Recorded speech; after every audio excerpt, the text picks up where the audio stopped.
Starting. All right. Saying that we're live, hanging out on the air. Wow. There we go. All right. All right. Well, thanks for joining me, sir. In this first episode, I'll call it the first episode. I'm just trying to playing with a name here. I'm like talking Fe with D, just messing around. Yeah, But yeah. It's appreciate all you. good. Shoot. Um, I'm here with Wait a minute, hold up. I'm not seeing it on YouTube. Hold on. I might have to You should have a watch page. all Something that right. says a watch page. Watch page. Where was that on the side? It should be a Uh, button in the top right corner. Top right corner. All I'm seeing is live. Okay. Do you see where it says edit under? Under where? Where now? Because all I'm seeing is like the page with the dashboard on the side, the chat and all that. Yeah, the group chat. Saying, well, Yeah, I'm I'm not saying talking it's. about. I'm not talking about this. I'm talking about your back office. Can you see your back office? Well, I guess we're good. It's saying we got 57 viewers, so I suppose everybody can see what's going on. So That's because you're so damn popular. You the man. I guess I don't. Everybody want to live like you. I don't even know what you're talking about, man. Hold up. I'm saying because it's saying nine's waiting on this one, and I'm going. Let me go back to YouTube. Well, what you could do is just go on your page and see and check out your broadcast. You could do it that way too. Yeah, because I'm clicking on you now, Oh no. and then I can see what everybody else is saying. All right. Let me. And you got 76 people watching. Right. I'm like what? Oh yeah, you're good. I can hear myself talking, so you're good. All right. That's what's up. All right. Well, uh, thanks for joining me. I'd like to thank everybody in the chat. Shout out to you all. Might take a couple minutes to get the moderators up and running. Let me see. Yep, got to get my man Frank. Um, Candy. Candy gets a wrench. Let me see now. Who else? My man Sean G's in the house. Billy Sanchez, Julie, DJ Black. Let me see who else real quick. I gotta do some vetting here. Okay. Smithsonian, you already got yours. Jay, we talked a little bit already. I think you're good. Good for the wrench. Let me see. Let me see. Bunny, Inquisitive Bunny, how you doing, lady? Uh, of course I gotta get Dread one. Shout out to Big Dread. You've been exposed in the house. Let me see now. You're a sweet place. Just a couple more, just to kind of keep things under control. I'm already knowing that the uh, good folks on the opposition team are going to be showing up here real soon. All right, all right, all right. So, That's cool. Let all them right, come. indeed, indeed. Let them be taken care of by the mod squad in the Absolutely. house. All right. Well, sir, I'd like to thank you for showing up here on my first live stream, Google Hangout and all that, because as I've stated in the past, you've been a major influence as far as how I try to get the message across concerning flat Earth. Hmm. I heard that video from you speaking from the heart, and I said to myself, that's how I'd like to approach flat Earth. Uh, if I come to a point to where I'm sharing this with people on a stage. So I appreciate you. Yeah. Thank you. Thank you. Uh, And it's an honor to be here. Again, you talking about admiring me. I'm admiring you. I, if the one thing that stands out in my mind about you in particular is how free you're living right now. You know, it's a lot of people around this country that would love to live the way that you're living right now.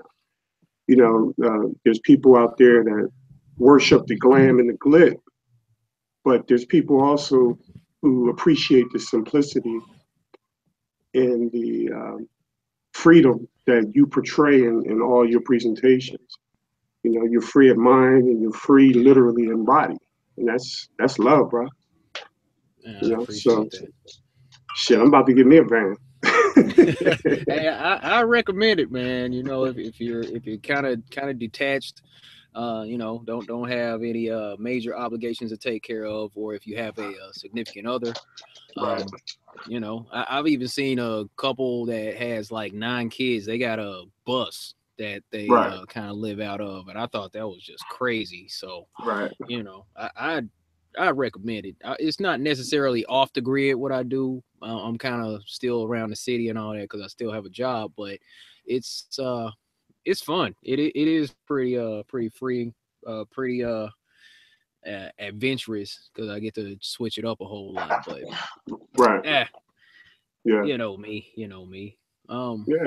You get to explore and at the same time keep it simple. Something wrong with that. Absolutely, and that's what I'm about.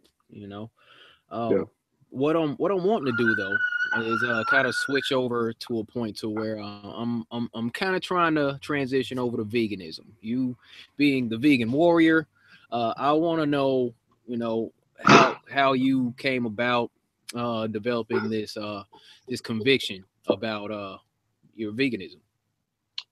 Um, I guess I should just start from the beginning. I went vegan back in 2009. And I don't know, a lot of people are familiar with that time um, as far as being a vegan, but there weren't a lot of options. You know, it was it wasn't no vegan burgers and all these other types of fancy foods now where they sort of give you an option. I really didn't have that. You guys hear any noise behind me? I got a crazy dog. I got a my grandson running around.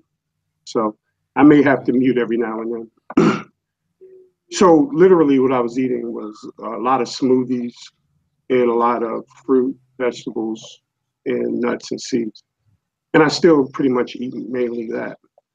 But what a lot of people don't know about me is that I used to be 400 pounds or close to 400 pounds, just shy of 400 pounds. Mm. And I remember that because the last time I got on the scale was like 369 pounds. So I was grossly obese. I'm 6 foot tall, and I was really really big, right? And that was uncharacteristic of me because I was an athlete pretty much all my life. I played collegiate football. I wrestled collegiately. I was in the infantry in the military. I was also in the military police. And when I got out of the military and I got a corporate job, I blew up Mhm. like a house, you know. Um, and I got unhealthy, literally unhealthy to the point where I believe my condition impacted the people around me Mm. and the way that I thought and the way that I felt personally. So anyway, at my son's high school graduation in 2009, I made a decision because I had trouble climbing the stadium steps because it was in a coliseum where he was graduating, and I had to walk up all these steps. And I said, you know what? That's it. You know, I got to do something about it. So I started looking for healthy alternatives and to change my life, and I found veganism. And when I found veganism, it was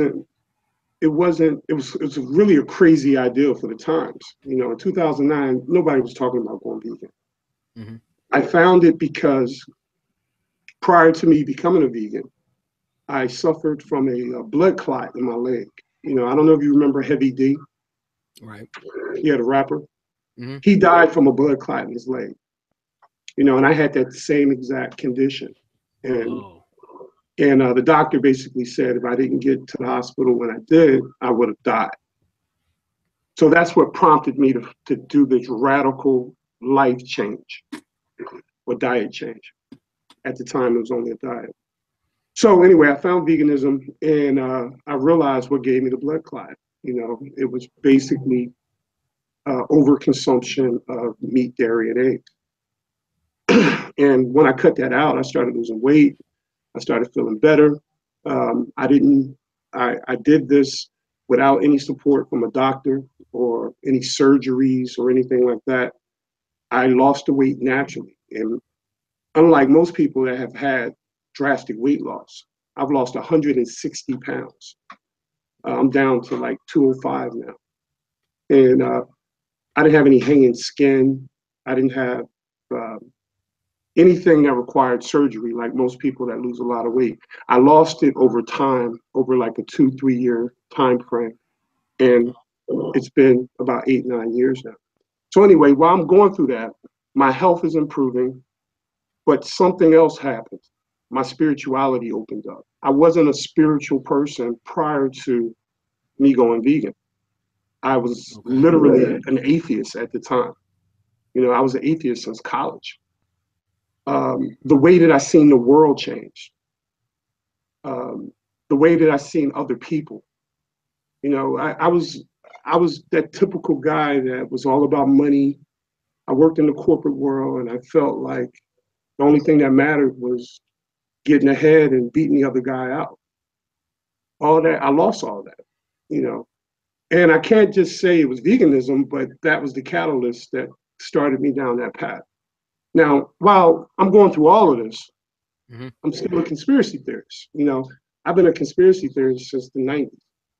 So it's one of those things where there's an awakening just because I changed my consumption, you know, and that pretty much led me to become the vegan warrior, you know. And I pretty much coined that phrase in 2009 and been that ever since. I know that was a long ass answer. I don't know. No, it's all good. Shoot, man, that's yeah, cause no, that's good because a lot of people might not have known that about you, and Right. you know, that's one of those things that happens. It's like we'll just kind of be going along with circumstances in dealing with society, and you know, becoming more busy in our day to day lives. You know, it's tempting to get into, you know, more convenient methods of feeding ourselves. So, you know, the Right. fast food and, you know, just grab something cold, throw it in the microwave and just pull it out. Yeah. I mean, yeah, that you know, that kind of comes with the territory because that's the kind of society that we've all been brought up in. So, Right. man, And it I impacts people differently. You know what I mean? Some right. people can eat junk food all the time and stay thin, but that does not mean that they're necessarily healthy. And when I say healthy, I'm Yeah. not talking about just physical health. I'm also talking about mental health. Hmm. Yeah. Right.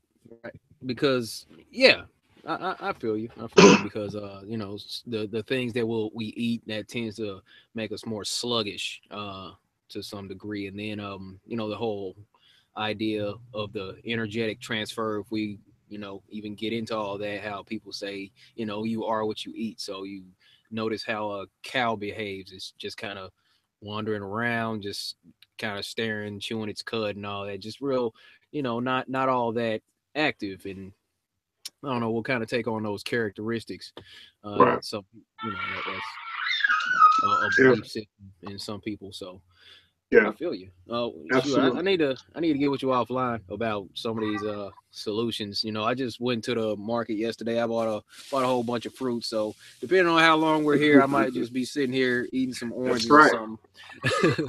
That's God's food. Yeah, there you go. Unprocessed. It's just straight up, you know. So I got some plums and strawberries and all Absolutely. that, you know. So Well, I'll go can and I say one thing as a disclaimer? yes, sir. I'm not saying that if you're not a vegan, you're not conscious, you're not healthy, you're not. I'm not saying that. What I'm saying is if you can embrace veganism personally for yourself, it could be on a temporary basis. Maybe you cut back on meat and dairy and eggs or whatever the case is. All it's going to do is make you better. So you may already be a great person. You know what I mean? You may have your stuff together. My argument is wherever you are, uh, living a cruelty-free lifestyle is just going to make you better. That's my only point. You know, so I don't want people to think that I think only vegans are good people. You know, that's not my point. That's not the message that I sent out. Yep. it made me better, and I think it can make everyone better. Right. And that's how that's a more effective, in my opinion, way to approach certain topics. Because it's not like you're trying to push your ideology onto someone. You're just saying this is how it benefited me. I believe Right. it can benefit you. So we can just hey, take it or leave it. But Exactly. that's how you put it out there, and that's how I'm saying that that's how I believe that a lot of messages can be conveyed to people that will be more widely accepted, as opposed to the going back to flat earth versus globe debate, just being more pushy, more abrasive along the Right. lines, Exactly. or even more offensive. But not necessarily like that. But yeah, just not, there's a fine line to walk between being pushy with the message and being too gentle. It's kind of finding a way in between, and that whole approach of I'm just putting it out there for you, and then just kind of step away. That's real cool. But Yeah. I need to go with you offline about some solutions for these things. I'm hearing a lot about, like, I don't know. I have to get with you because I'm Yeah, trying to I got you. transition at some Well, point. whatever. So That's pretty much what I do professionally now. I I consult. I help with people with lifestyle. Oh, my naked grandson is running around. Can you get your naked that's child? awesome. Can you get your naked child off camera, please? That's my daughter, her naked child. She just ran out of the That's bathroom. that's good stuff. Living free. That's what I'm talking about. Exactly. Hey, shout out to Big Dread. I appreciate the donation, brother. Oh, Dre, it was good, brother. Yeah, man. Yeah, the if you're involved in putting a message out, and if you're not focused on sharing more so than anything, I think you're missing the whole point of this.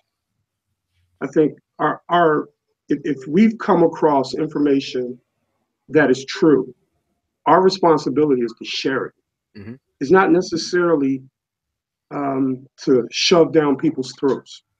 You know what I mean? Just like we had to realize that the truth in flat Earth, Hmm. they too have to also realize it. It's not like they get to cut corners because there's some people over here that know it. Right. No, we share this information so people can grow on their own and learn the truth on their own. Because we don't want a bunch of drones or clones following us because we say it's true. That's pretty much what Globe Earth is all about. You know what I mean? Right. They believe blindly. I don't want nobody to believe in flat Earth. I want people to know about flat Earth. There it is. You know what I mean? I think it's a difference. And what would, in your opinion, be the best way for people to go about solidifying their interpretation of reality and how we perceive things? Well, again, you guys know I always Karen talked about this with me, and I pretty much a lot of people know me as the guy that calls himself a realist. But it's not just a title. I actually have evolved from a lot of different perspectives in my life to this ideal of being a realist. Basically, developing in my mind the ideal of there's things that you believe, and then there's things that you know are true, right? So when you can clearly distinguish your beliefs from the things that you know that are true, I think then you can negotiate the world a lot more effectively. A lot of people tend to take the things that they believe Hmm. and mash it as truth. But we all know you can believe something, it can be absolutely untrue. So our truths is a category in my mind, or truths are a category in my mind, the things that I've experienced, the things that I know that are true, and then there are my beliefs. Beliefs serve a very vital purpose. It fills in that void of not really knowing if something is true or not true. Hmm. We know that the earth is flat because we experience the earth flat. It's that simple. I don't need science to tell me that the earth is flat. My experience, when I wake up and I place my feet on the floor and I stand up, I don't feel like I'm spinning. You know, I can drive pretty much all over this plane and never experience curvature. I can get in an airplane and fly 8 hours to Germany and never experience curvature. You know, now think about that for a second. If an airplane is traveling 500 miles per hour, right, and I travel 8 hours, right, Mhm. 500 times 8 is 4,000, right? That's Right. 4,000 miles. Now, if the Earth is 24,000 miles in circumference, right? I just traveled 1/6 of the Earth, right? 4,000 going into 24,000, right? So if I Right. traveled 1/6 of the Earth, how could I possibly not experience curvature? I have to experience curvature. So that tells me that their ideas of the globe is flawed and can't be experienced by human beings. And because it can't be experienced and it can only come from the likes of professors and PhDs and NASA, that's the only means for us to know that that is true. To me, that's evidence that it's not true because truth can be experienced by all. That was good. That was You good. know, I feel that's you. just one of my perspectives. I mean that makes sense, and that's what I mean. That's why I take the kind of common sense approach. People people say, your stuff's like really basic, really common sense. I'm like, yeah, this has to be something that we all can understand on the most basic level. So the idea that we experience, through our five senses, the Earth as being flat and stationary.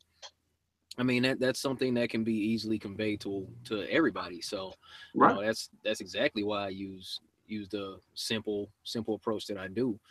And yeah, Exactly. that And was you can test it yourself. You know, like I tell exactly people all the time, if your senses are not important, cover your eyes and try to negotiate the world blindfolded for an hour. right. You know, if your senses are not that important and they can't be trusted, plug your ears and try to hear what's going on around you.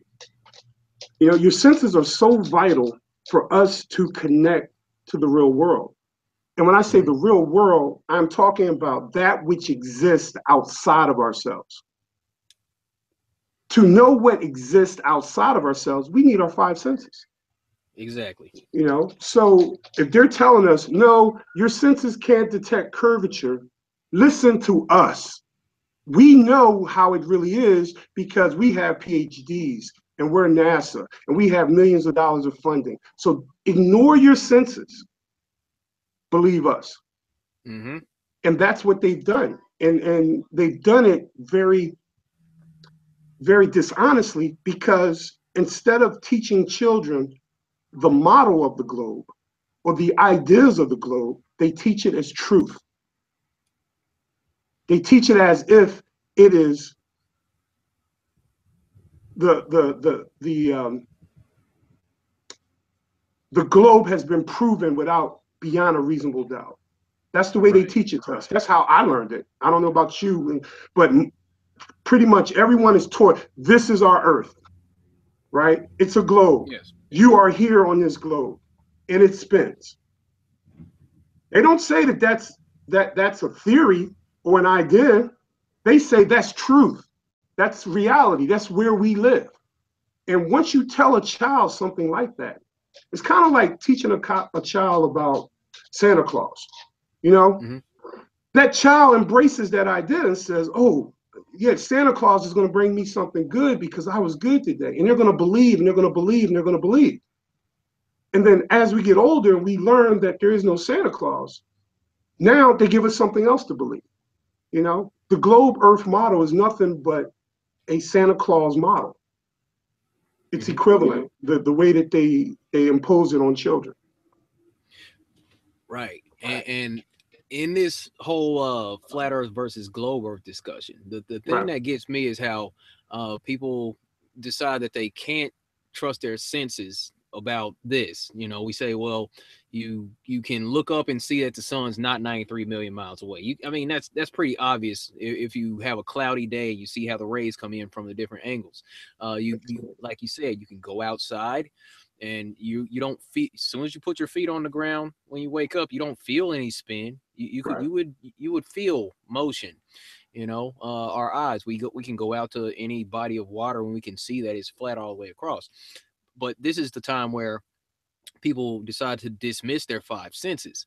Right. But the I like to say, well, this is like the only time you like to do that, because you trust your five senses and everything else. I mean, Right. when you're sitting at home, you're watching your TV, commercial comes on, for, let's say, like, I don't know, some burger joint, Carl's Jr., something like that. Okay, so through your eyes and your ears, you're watching this commercial.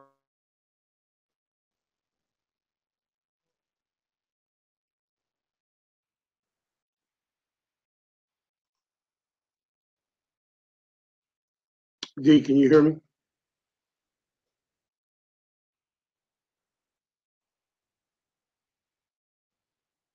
Hello?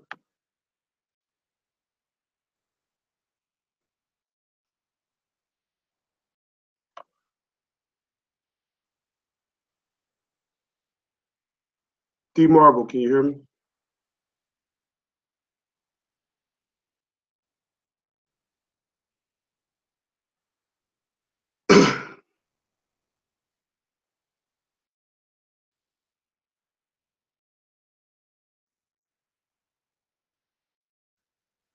Can you guys hear me in the chat?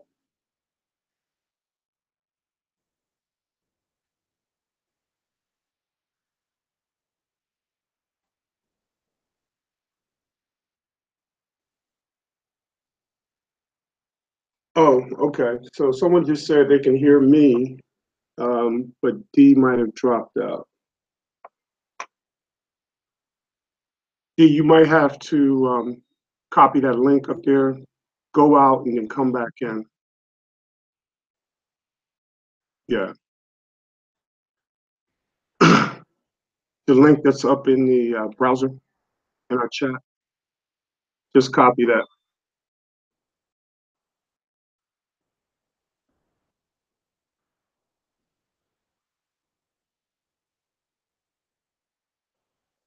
Someone is saying you guys can still see me and hear me in the chat.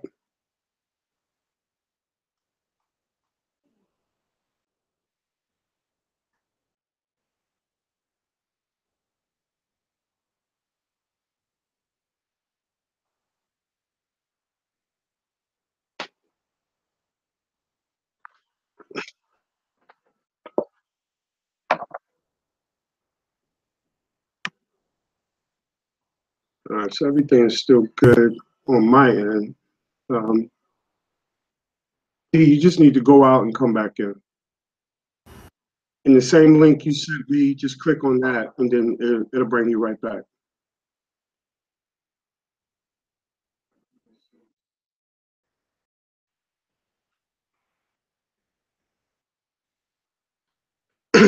All right, for all those who are still watching until D comes back, excuse me. Um, yeah, we were building real nice there too. Crazy. He got pulled out. Oh, he's back. Oh There you go. man, really? Yeah, yeah, it happens, man. It happens sometimes. Hey, that's van life, people. That's van life for you. Nah, that's home life. That's everywhere, man. I've been knocked uh, out of my own chat a few times. right. All Yeah. right. So what I was saying about how you know, people ignore their five senses. They'll sit Mhm. here and see that commercial. They'll hear the advertisement. They'll see the visuals and all that. And then because of their sight and their vision, they'll actually go to this place after they have made a decision that they want to taste that delicious meal that they had just seen on that commercial.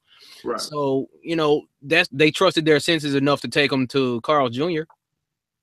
Okay. Why can't you trust your senses enough to understand that bodies of water don't curve, or that the sun isn't the distance that science told you. You know, that like I'm saying, that's like the only time that people won't very well trust their five senses, and it just doesn't make any sense to me. Right. But you know, that's Yeah. neither here nor there. Yeah. I've really gone deep with this whole idea of the five senses, Mm, um, because I have some things that I've experienced in my life that I can compare it to. You know, I used to be, well, I still am involved in security management. mm-hmm. And, you know, if you ever been into a building where there's access control and you need your key card to scan to get into the building, or if there's an alarm on the door, the cameras, that kind of, I've dealt with that for many years. Mm-hmm. And I see our five senses exactly as that, sensors, tools that detect that which is outside of itself. You know, when you put a door contact on on a door, alarm on a door, and someone opens that door, breaches that door, it sends off an alarm, right? Mm-hmm. But the one thing that contact doesn't do, it doesn't tell you who went through the door. All it does is detect something is there. And I think that's how our senses operate. Our senses detect things visually, through hearing, audibly, smell, taste, feeling, and touch. Right. It doesn't define and determine what it detects. Our minds do that. So our five senses detect that which is outside of ourselves, and our mind takes that information and puts it in a manner where it can be comprehended and defined. You see what I'm saying? I think a lot of people like you may hear the people say, my eyes is playing tricks on me. Right. That's not really accurate. Your eyes are not playing tricks on you. Your eyes is detecting something. Your mind that processed the data that was brought in through your eyes is playing tricks on you. Mm-hmm. So the more corrupted the mind, the harder it is to distinguish exactly what was detected by the five senses. So that's why when you look at a child, you know, does a child see what we see? The answer is no. It doesn't have enough information in its brain to process what they detect. So therefore, their processing is a lot slower. You know, I like to use the computer analogy. You know, computers operate off of input, processing, output, right? So Right. you have to input information into a computer, and that information is then put into a logical format before it's outputted, right? And that could be the monitor, it could be the printer, it could be whatever. But your input is the keyboard. But your processor is that CPU. Our brains are CPUs. The computer is designed based on the workings of the human brain. You know, if you ever do any historical research of how they came up with the idea of computers, all they did was look at how our brains work. And they manufactured a machine to mimic. I just lost your picture. Wow. Did he get kicked off again, guys?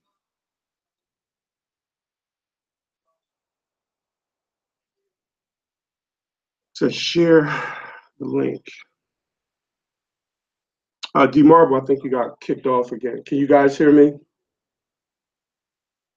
All right, well, let me just finish that point so when he comes back.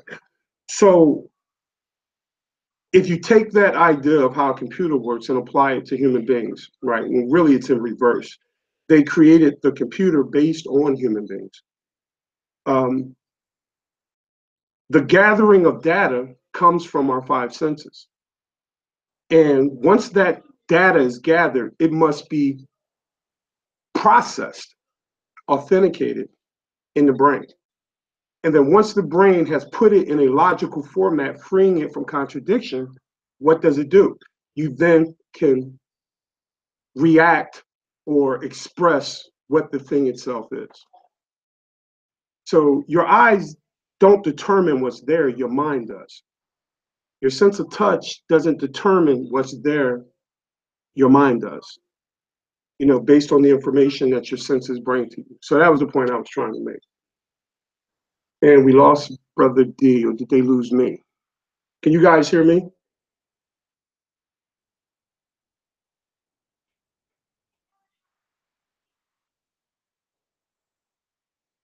The marble killing the senses. Can you guys hear me in the chat? Do I need to go out and come back in? Okay, someone says they can hear me. So anyway, the reason I brought that up, it's when we're talking to people and we're explaining flat earth to people, right? You have to understand everybody's processor. Think about this for a second, guys. Everybody's processor isn't optimal, right? There's some people still working off Windows 98, and then there's people that got Windows 10, and a whole lot of people in between, right? So when you give someone information that is contrary to what they already believe, depending how that information is given to them will determine how well they can process it and how well can they put that information into a logical understanding so they can embrace it. It's very difficult for the mind to embrace something it doesn't understand. Have you ever been in a class and you were lost, completely lost, right? Teacher's talking about stuff and you're like, what the hell is going on in this classroom? That's what happens when you go to a globe earther who thinks they know what's going on. And you lay all this information and says, the earth is flat, the moon missions were fake, this happened, that happened. And they're like, whoa. They haven't had enough opportunity to process the pieces of information in their mind. So what they do is they shut down or they resist. You must be crazy because I've already figured that out. That's the kind of stuff that that we must consider when we're sharing our message. That's the only point I want to make. We have to put the message out there, and it's going to hurt some people's feelings. And there's people that have slow ass processors. There's people out here that don't want to believe that they're on Windows 98 when there's Windows 10 available. You know what I mean? So that's the challenge of a flat earther and also a conspiracy theorist. It's the same type of challenge. You're sharing information that you hold to be true based on your experience, and you're bringing it to the light of those who have not even considered it. It's equivalent to that person sitting in the classroom and a whole lot of stuff is going on and they don't know what the hell is going on. And there's some people, if they come to a classroom and there's a lot of information being put out and they don't get it, they'll drop the class. They won't even attempt to get caught up to where that class is. I know I did it when I was in college. If I thought a class was too hard, I was a jock in college for the most